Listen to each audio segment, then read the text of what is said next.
నెల్లూరులో టీడీపీ మహానాడు సభా వేదిక వద్ద భూమి పూజ కార్యక్రమం ఘనంగా జరిగింది. కార్యక్రమానికి మంత్రి నారాయణ, ఎంపీ వేమిరెడ్డి ప్రభాకర్ రెడ్డి, ఎమ్మెల్యేలతో పాటు పలువురు నాయకులు హాజరయ్యారు.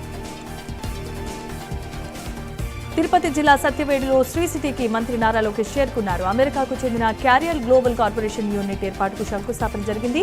1000 కోట్లతో 500 టన్నుల సామర్థ్యంతో ఆధునిక ఎయిర్ కండిషన్లో తయారీ యూనిట్ కు భూమి పూజ చేశారు.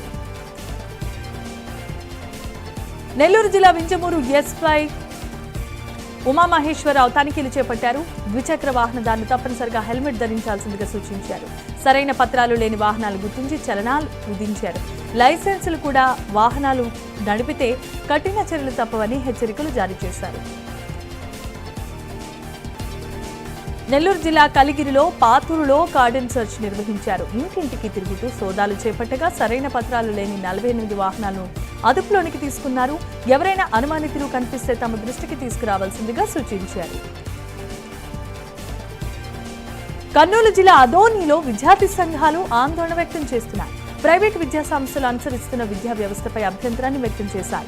నియమ నిబంధనలు పట్టించుకోకుండా వ్యవహరిస్తున్న విద్యా సంస్థలపై వెంటనే ఆకస్మిక తనిఖీలు చేపట్టాల్సిందిగా వారంతా డిమాండ్ చేశారు.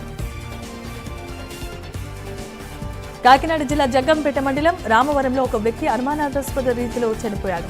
పట్టణంలో సచివాలయం 2వ కాలువ వద్ద పడి ఉన్న మృతదేహాన్ని స్థానికులు గుర్తించి మృతుడు ఎవరా అన్న దానిపై పోలీసులకు సమాచారం అందించారు. పోలీసులు దర్యాప్తు చేస్తున్నారు. హార్ముజ్ లో ప్రాజెక్టు ఫ్రీడమ్ కు బ్రేక్ పడింది. ఇరాన్తో దౌత్య చర్చల్లో పురోగతి నేపథ్యంలో దీన్ని తాత్కాలికంగా నిలిపివేసినట్లు అమెరికా అధ్యక్షుడు ట్రంప్ ప్రకటించాడు.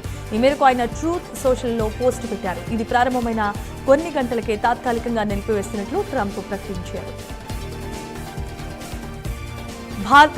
భారత వాతావరణ ముఖ చిత్రం మారిపోబోతోంది. తూర్పు మధ్య పసిఫిక్ మహాసముద్ర ఉపరితల ఉష్ణోగ్రతలలో వస్తున్న మార్పుల నేపథ్యంలో ఎల్నినో ప్రారంభమైందని ఇన్కాయిస్ ప్రకటించింది. ఏప్రిల్ వరకు తటస్థంగా ఉన్న సముద్ర పరిస్థితులు ప్రస్తుతం ఎల్నినోగా మారనున్నాయి.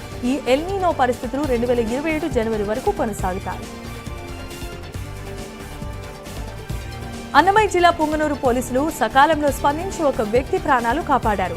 వనమల దిన్నెలో చంద్రశేఖర్ అనే వ్యక్తి చనిపోతున్నానని సెల్ఫీ వీడియో తీసి కుటుంబ సభ్యులకు పంపించాడు. ఈ క్రమంలో వెంటనే కుటుంబ సభ్యులు పుంగనూరు పోలీసులకు సమాచారం అందించగా సంఘటన స్థలానికి చేరుకుని చంద్రశేఖర్ను కాపాడారు.